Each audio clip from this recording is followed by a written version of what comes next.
ধরেন 5 বিঘা ধান আর আবাদ করে যতটুকু লাভবান হওয়া যায় 1 বিঘা সিম আবাদ করে তার চেয়ে বেশি ধরে লাভ পাওয়া যায়। সেই সুপ্রিয় দর্শক শ্রোতা ভাই বোন বন্ধুগণ, আমি কৃষিবিদ সুনীল কুমার রায় কৃষি রকমারি সেবা ইউটিউব চ্যানেলের পক্ষ থেকে জানাচ্ছি হৃদয় নিংড়ানো ভালোবাসা, প্রীতি ও শুভেচ্ছা। তো বন্ধুরা, ভিডিওটি শুরু করার আগে চ্যানেলটিকে সাবস্ক্রাইব করতে মোটেও ভুলবেন না। ভাই আসসালামু আলাইকুম। ওয়ালাইকুম আসসালাম। তো কেমন আছেন ভাই? ভালো আছি ভাই।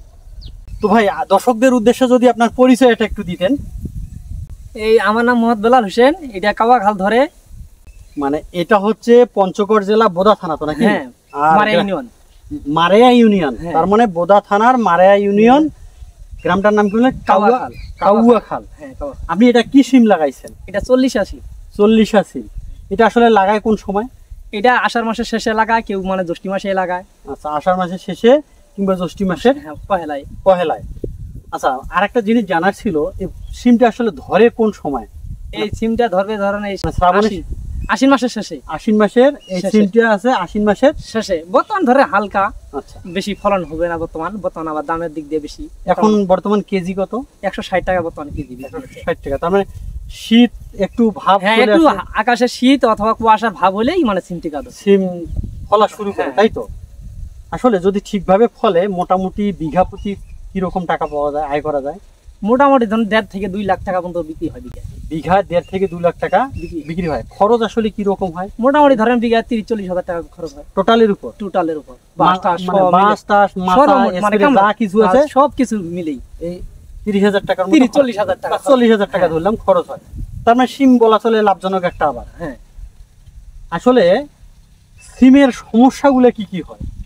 একমাত্র সমস্যা ধরেন আপনার ভাইরাসটা যদি দমন থাকে তাহলে ধরেন ফলনের ইয়াটা বেশি হয় আর সিমের কালারটাও একটু ভালো হয়। আর ভাইরাস ধরে যায় তারপরে সিমের সাইজটা হয় একটু ছোট সাইজ হয় বা কেট মাল হয় নাকি? হ্যাঁ। তাছাড়া আর কোনো সমস্যা? আর সমস্যা কি, বেশি আকাশের যদি পানি ঠানি পড়ে তাহলে ধরেন গুড়া পচাটা ধরে, এইটা ওষুধটা মারা লাগবে। আচ্ছা, আর একটা জিনিস আমি জানতে চাচ্ছিলাম বিলাল ভাই, যদি গাছের গোড়ায় পানি জমে থাকে সেক্ষেত্রে কোনো সমস্যা হয় কিনা? সেই ক্ষেত্রে সমস্যা নাই, মোটামুটি ভিটিটা ডুবেও যায় তারপরে 72 ঘন্টা পর্যন্ত মানে নষ্ট হবে না। ভিটিটা বলতে যদি মাদাটাকে আপনি বলতেছেন নাকি? হ্যাঁ, এই ঢিবিটা মানে যেটা ধান করা হয়েছে, মানে ভিটিটা দেওয়া হয়েছে, ওই ঢিবিটা যেন ডুবে না থাকে। যদি 72 ঘন্টা পর্যন্ত ডুবে থাকে কিছু হবে না, যদি এরপরে 7 দিন কি 5 দিন ডুবে থাকে তাহলে সমস্যা হবে, সেক্ষেত্রে গাছ মরে যাইতে পারে। হ্যাঁ। আপনি এখানে কতটুকু জমি লাগাইছেন? এই পাশে আমি লাগাইছি 3 পোয়া, ওই পাশে আধা বিঘা, মানে মোট 6 বিঘা জমি আমি 6 বিঘা। তার মানে অন্যান্য চাষাবাদের থেকে সিমটা কি লাভজনক চাষাবাদ বলা যায় তো নাকি? হ্যাঁ, আমি কোনোবার লাগাই নাই। অতি ফার্স্টে আমি 20 শতক করছিলাম, মোটামুটি 80,000 টাকা মতো বিক্রি করছি আমি নতুন অবস্থায়। মানে 20 শতকে আপনি 80,000 টাকা বিক্রি করছেন? তো গত বছর আপনার খরচটা কিরকম গেছিল? মোটামুটি 20-22 হাজার টাকার মতো। 20-22 হাজার টাকার মতো গেছে। যাক, খুব ভালো। একটানা সিম কতদিন ফল দেয়? একটানা মোটামুটি 3 থেকে 4 মাস ফলন দিবে। 3 থেকে 4 মাস ফলন দেয়। বাজার মূল্য থাকলে তো মনে হয় মোটামুটি লাভ অনেক ভালো থাকার কথা। ধরেন যখনকার 15-20 মণ করে সিম উঠবে তখনকার বাজারে এসে পুরো আপনার 20 টাকা কি 25-30 এরকম বাজার থাকে। সিম সপ্তাহে, মানে সিম আসলে সপ্তাহে কতটুকু ছিঁড়ে যায় এক বিঘা মাটিতে? মোটামুটি 20-22 মণ মতো উঠে বিঘায়। মানে বিঘায় 20-22 মণ সপ্তাহে উঠে। প্রতি সপ্তাহে 20-22 মণ ফলন পাওয়া যায়। যাক, খুবই ভালো। তো যাই হোক, আমরা একটু ভিতরে ঢুকে দেখি নাকি? আচ্ছা, দেখেন ভাই, আপনারা তো এই সিম গাছগুলো লাগাইছেন, একটা গাছ থেকে আরেকটা গাছের ফাঁকা জায়গাটা কতটুকু দেওয়া আছে? মোটামুটি 4.5 হাত দূরত্ব দেওয়া আছে, একটা ধারের থেকে আরেকটা ধার 4.5 হাত। একটা মাদার মধ্যে আসলে বীজ কয়টা করে দিছিলেন? 4টা-5টা করে বীজ দেওয়া হয়েছে। এরপরে ধরেন 2-4টা মার গেছে, কোনগুলাতে বর্তমানে 2টা-3টা একটা এইভাবে আছে। আচ্ছা,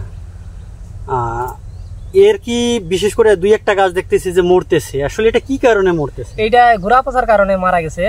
আমি আর অতটুকু গুরুত্ব করলাম না, মানে গাছের সংখ্যা একটু বেশি আছে তো সেই জন্য। মানে 2-4টা মরলেও কোনো আপত্তি নেই, তাই তো? হ্যাঁ।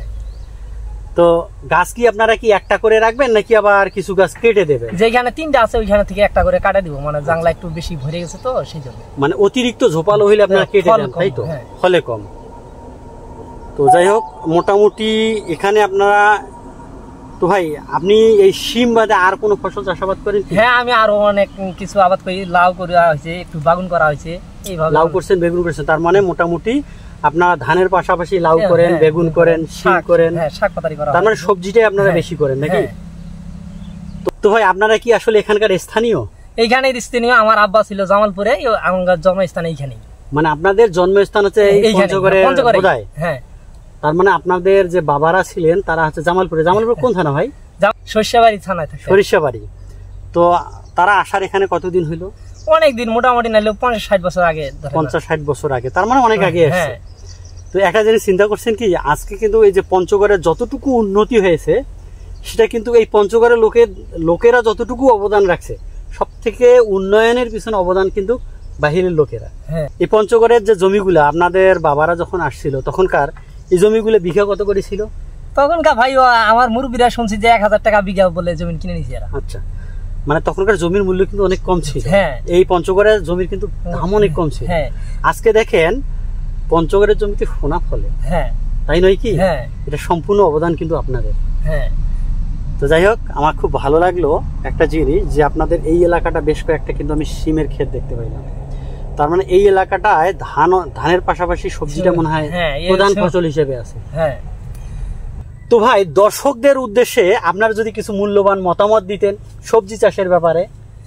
ধরেন 5 বিঘা ধান আর আবাদ করে যতটুকু লাভবান হওয়া যায়, 1 বিঘা জমিন ধান সিম আবাদ করে তার চেয়ে বেশি ধরে লাভ পাওয়া যায়। সেই জন্যে আমাদের এদিক মানে একটু ডাঙ্গা জমি যেগুলো আছে ওগুলো সব সিমের আবাদই একটু বিখ্যাত হয়ে গেছে নাকি?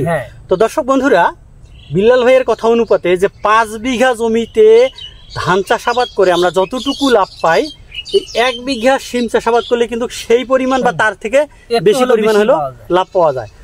যারা অন্তত ধানের জমি আছে একটু উঁচা পানি জমে থাকে না, ঠিক বুদ্ধি খাটে জমি থাকলেও সমস্যা নাই, খালি ভিটিটা না ডুবলে হলো। তার মানে আপনারা ওই শুধুমাত্র উঁচু একটু মাদা করেই কিন্তু আপনারা এই সিমের চাষাবাদটা করতে পারেন। আপনি যদি ধান ক্ষেতের মধ্যে সিম চাষ করতে চান তাহলে বস্তা পদ্ধতিতে সিম চাষ করতে পারেন। ঠিক আছে বিল্লাল ভাই, আপনাকে অসংখ্য ধন্যবাদ আপনার মূল্যবান মতামত দেওয়ার জন্য। তো বন্ধুরা, এখন পর্যন্ত যারা আমার চ্যানেলটিকে সাবস্ক্রাইব করে নাই, কৃষি বিষয়ে নিত্য নতুন তথ্যের জন্য চ্যানেলটিকে সাবস্ক্রাইব করতে মোটেও ভুলবেন না। এই ভিডিওটি কেমন লেগেছে এবং কৃষির কোন বিষয়ের উপর ভিডিও দেখতে চান তা কমেন্টে জানাবেন। ভিডিওটি যদি আপনাদেরকে ভালো লাগে তাহলে লাইক এবং শেয়ার করে অন্য বন্ধুদেরকে জানাতে সহযোগিতা করুন। তো বন্ধুরা, আজ এ পর্যন্ত, দেখা হচ্ছে নতুন একটা তথ্যমূলক ভিডিওতে। সেই সাথে ভালো থাকবেন, সুস্থ থাকবেন, শুভকামনা রইল।